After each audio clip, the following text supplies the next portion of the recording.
And got a frost advisory for portions of west and central Alabama. Look at that local forecast here in just a few minutes. Tonight on WVUA 23 News at 10, a 17-year-old is behind bars in Walker County. What led to the arrest of the teen?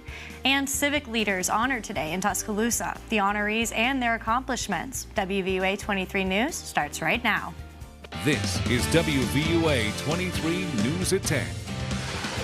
We're glad to be with you tonight. I'm Laura Vale, in tonight for Jabari Pruitt. And tonight's top story, the state's fifth execution of 2024 was set for tonight at William C. Holman Correctional Facility.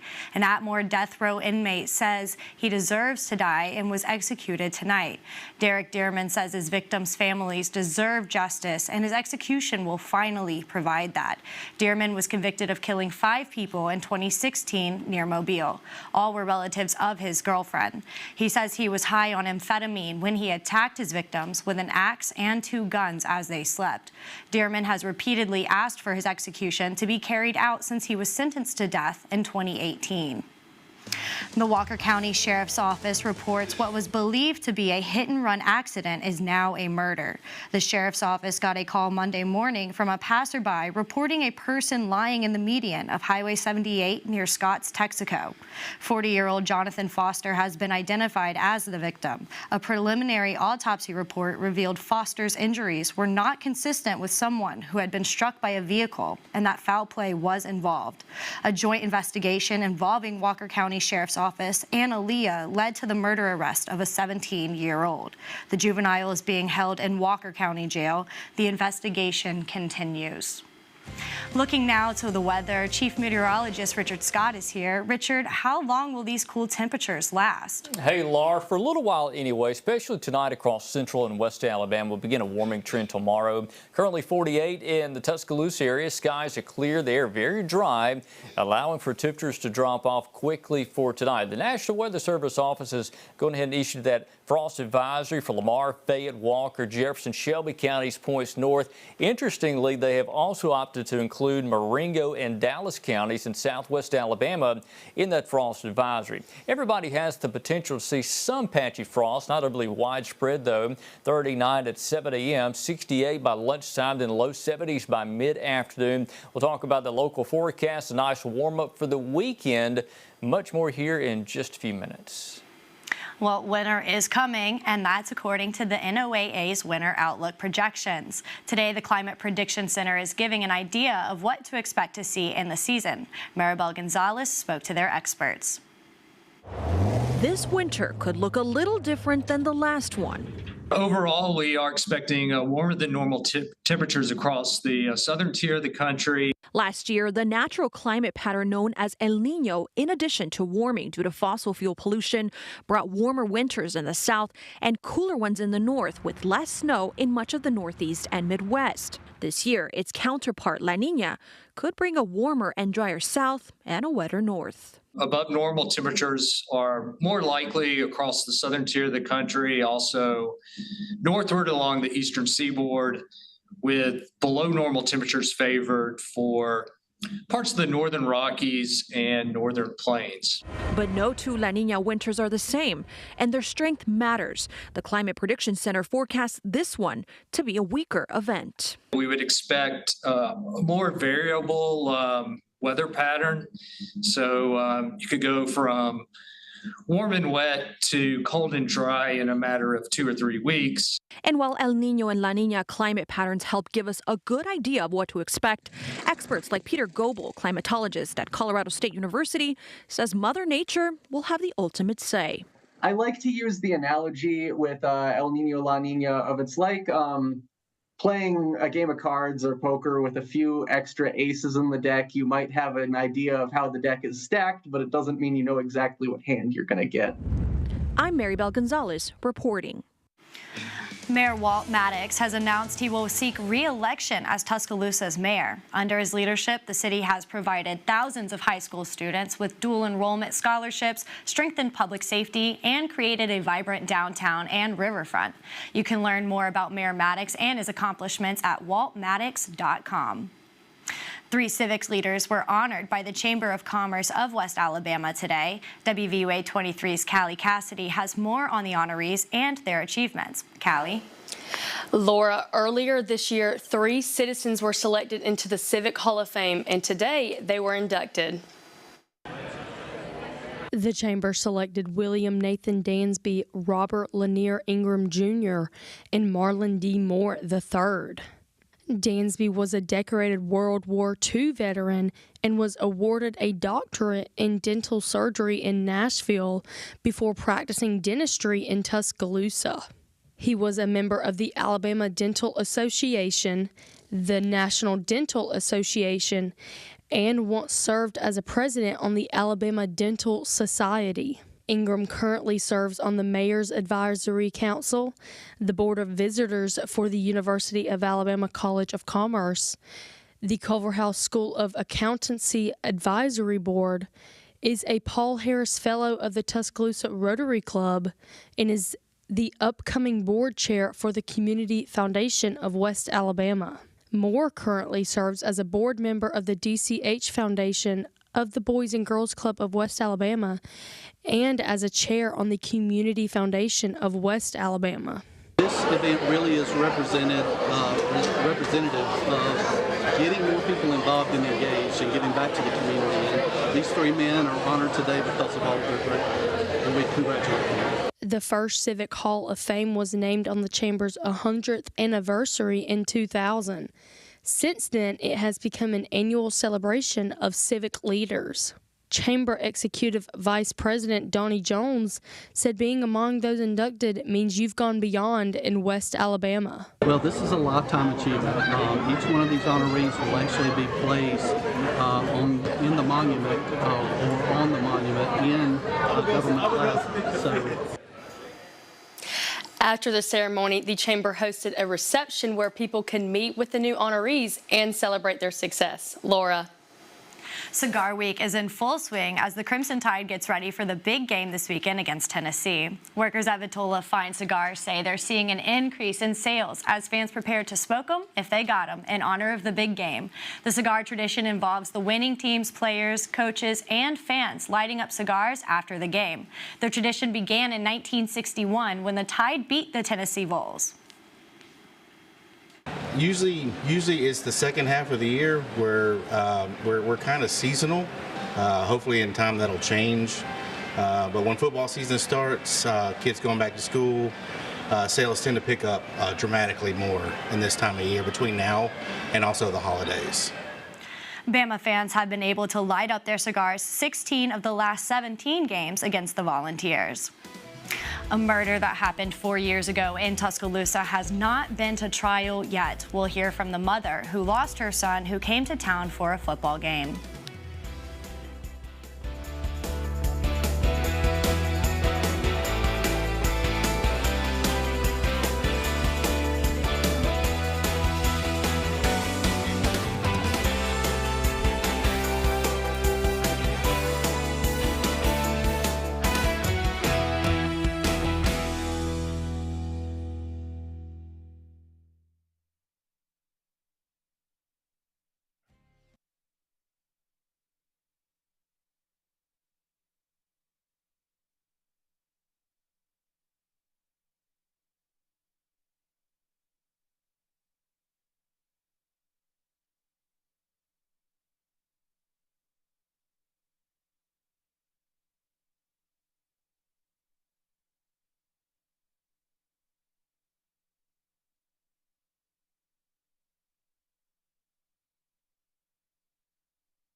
An Indiana mother is still looking for answers after her son was shot and killed right here in Tuscaloosa back in 2020. Tonight, WVUA 23 news anchor Jabari Pruitt sat down with the mother, who says she can't begin the healing process without justice. Well, 4 years ago today, University of Indiana college student Skylar Bradley was shot and killed near the Strip in Tuscaloosa. Skylar's mother says after 4 years, the suspect is still out on bond. There's been no trial and no justice.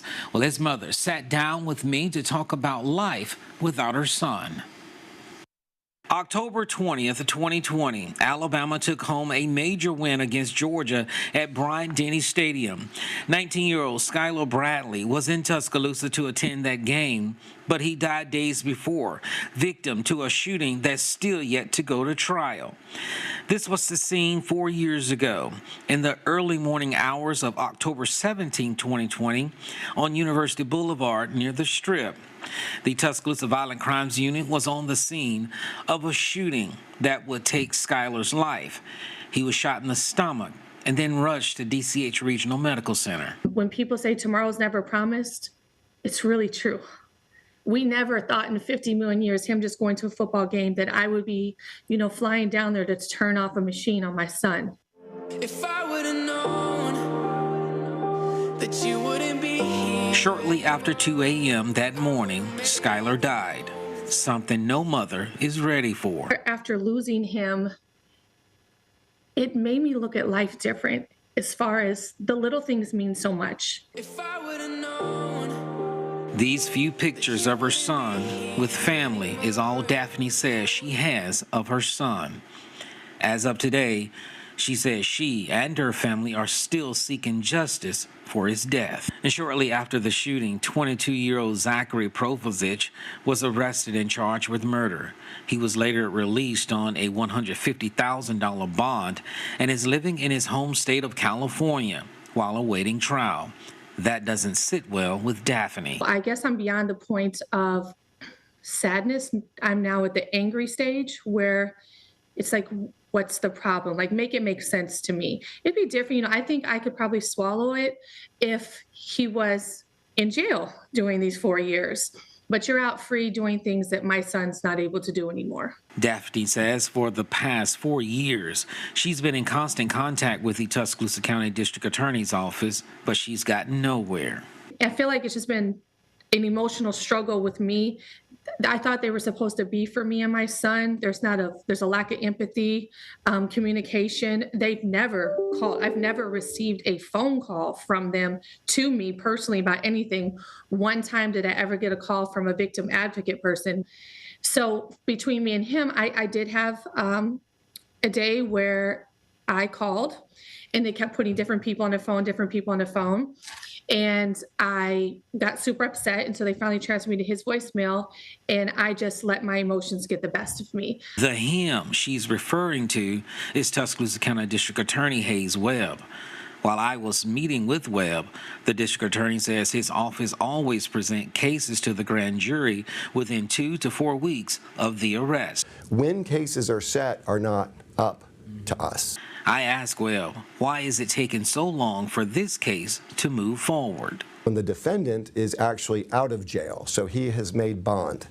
And I understand victim and community saying, well, that makes it even worse because he's out free after he's done this bad thing. With the system here, the courts properly, the system, we the people say, hey, we have to move the cases with people in jail first, because instead of being free and on the street, their liberty is being deprived prior to trial, and they're continuing to sit for months and sometimes years. So it's actually those cases that take priority. Since I spoke with Daphne and the district attorney's office, we have learned that this case is now on the docket for November 26th, and a jury trial is set for December 2nd.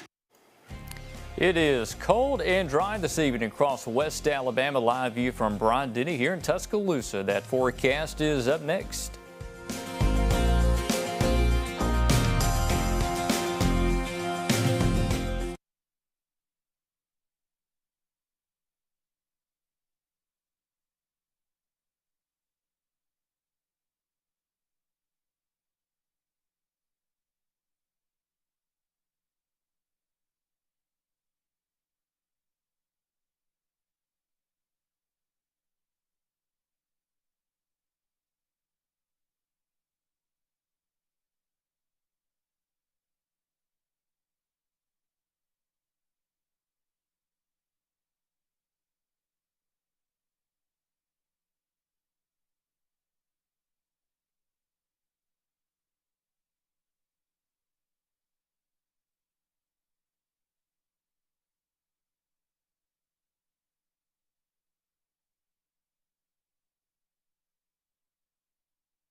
Hear my forecast every day on 96.1 The Blessing.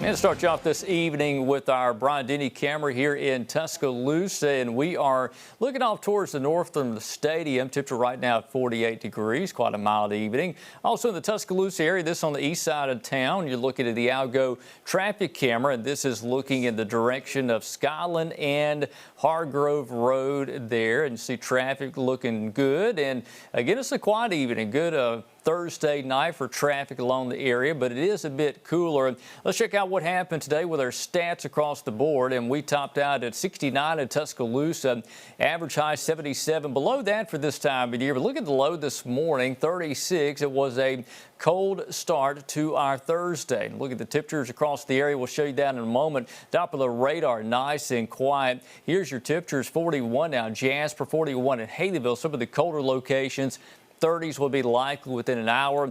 44 in Linden, 45 in Talladega. We've got a frost advisory scattered across Alabama. Everybody has the potential for some scattered frost out there tonight, but again, not overly widespread compared to last night for some of us. 35 in Jasper for the low tonight, 34 in Haleyville tonight, 39 now. For tonight in Tuscaloosa, 38 Demopolis, and again, colder pockets could see temperatures closer to freezing. This is our model data, shows you kind of where frost could happen, or at least more widespread. And again, scattered patchy frost anywhere across central Alabama, especially outside of town in some of those rural areas. Here's your forecast on Friday. 68 by lunchtime, 72 by mid-afternoon, turns a bit warmer. Hey, we need the rain. The latest drought monitor still got the drought conditions kind of expanding now across portions of Alabama. The yellow is abnormally dry. We've got moderate drought, even severe drought conditions developing down in Marengo and southern Perry County. Really needing rain out there, but no rain expected here over the next 5 to 7 days. Dry weather will continue. The latest from the Weather Prediction Center, no rain at all coming up. It's warming up across the high plains. In fact, Fargo is 64 now, while we are at 48, and our warmer weather will begin to arrive tomorrow afternoon. 72, low 80s returning by the time we get into early next week. Still cool at night, though. High school football coming up tomorrow night, Friday night. Again, nice looking weather. It's going to be cool, though, for those local games and for college football here. We got Alabama taking on Tennessee over in Knoxville. Look for temperatures in the upper 60s, climbing to low 70s. And for the Auburn game, Auburn taking on Missouri over in Columbia, looking at an 11 a.m. kickoff at 61-71 by the end of the game. So here's our 7-day. We got Friday. Nice looking weather after that cold start to the morning, up to 72. 77 on Saturday, 79 on Sunday, while we'll be warmer during the day. Still a bit cooler at night, Friday night and Saturday night. Still looking at those 40s, even for Sunday night as well. And then next week, a nice warming trend on Monday, Tuesday, Wednesday. Highs return back at the low 80s, overnight lows in the 50s. So again, Laura, we are looking at some still cool nights coming up, but warmer days do return. Oh, yeah. I know this is a big weekend, but yes, I'm going to be staying in with a heater and watching Netflix. Yes, especially at night. It's going to be a lot colder at night. Oh, yeah. All right. Well, Sports Director Gary Harris is in. Gary, good evening. Hey, good evening, guys. And we got a busy night in sports. You need to be watching football if you're going to stay in this weekend, Laura, not Netflix. Coming up, the Greensboro Raiders are one win away from clinching their first state playoff berth in 4 years. We'll have our Game of the Week preview. And high school football tonight as Hillcrest traveled south to Prattville in Class 7A Region 3.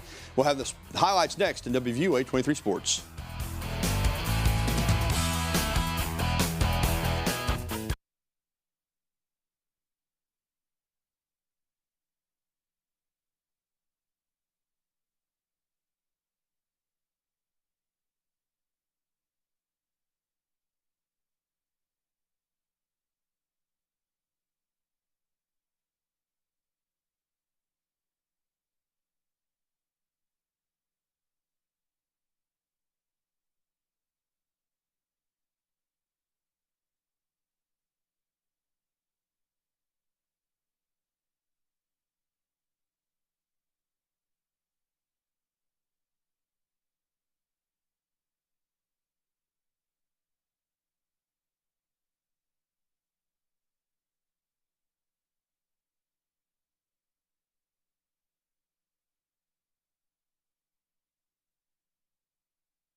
Good evening, I'm Gary Harris. We're not waiting for a Football Friday for high school gridiron action this week. Hillcrest traveled to Prattville tonight for a Class 7A Region 3 contest. Let's take you down to Wetumpka, where they played this game on a chilly Thursday night at the Wetumpka Sports Complex.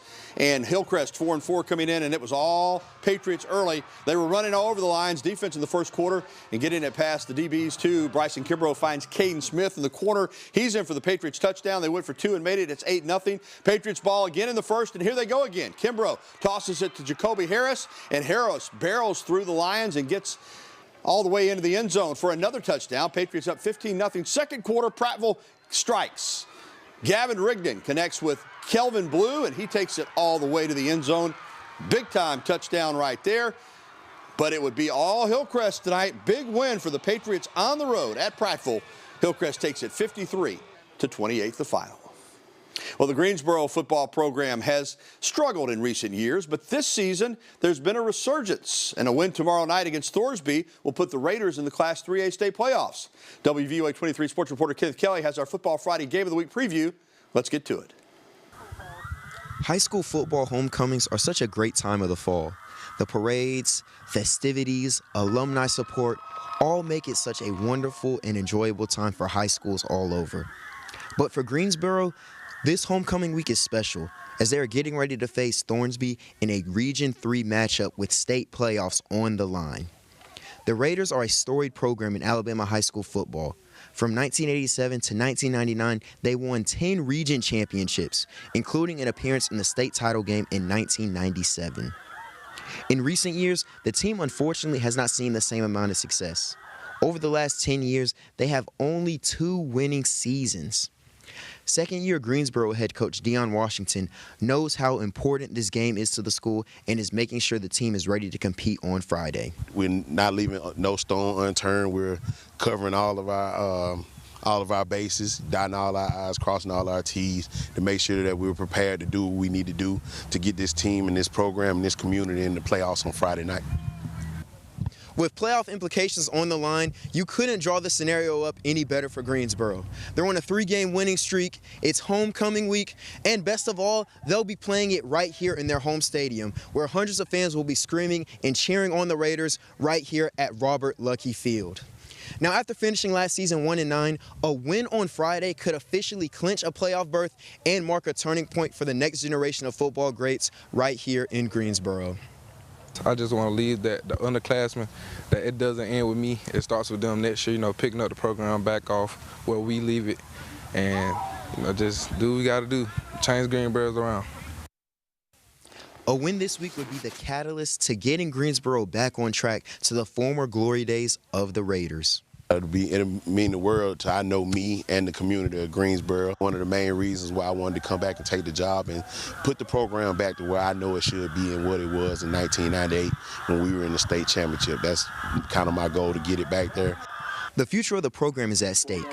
Whether they will continue the trend of mediocrity or break the cold streak and start a new era of dominance. All the questions will be answered under the Friday night lights. Local in Greensboro, Kenneth Kelly, WVUA 23 Sports. All right, tomorrow night, Football Friday at 10:30. Also, before we go tonight, boy, crazy couple of games in Major League Baseball tonight. The Dodgers are leading the Mets in the NLCS, but in the ALCS, the Guardians walked it off. This was a wild game with a 2-run homer in the bottom of the 10th to beat the Yankees 7-5 in the ALCS Game 3, so the Yankees still lead the series 2-1. And in Monday Night Football on a Thursday night, I guess it's Thursday Night Football, right? It was the Broncos all over the Saints tonight by the final score of 33-10. That's a look at sports. We'll be back after this.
Well, Minnie Mouse has a new gig as she's finally been invited to the Macy's Thanksgiving Day Parade. The beloved Disney character will get her own 60-foot balloon, joining Mickey, who's been a parade participant since 1934, as well as Pluto, Donald Duck, and Goofy.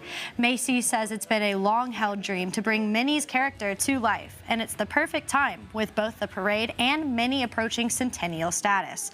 The Macy's parade debuted in 1924, and Minnie's character came to life a few years later in 1928.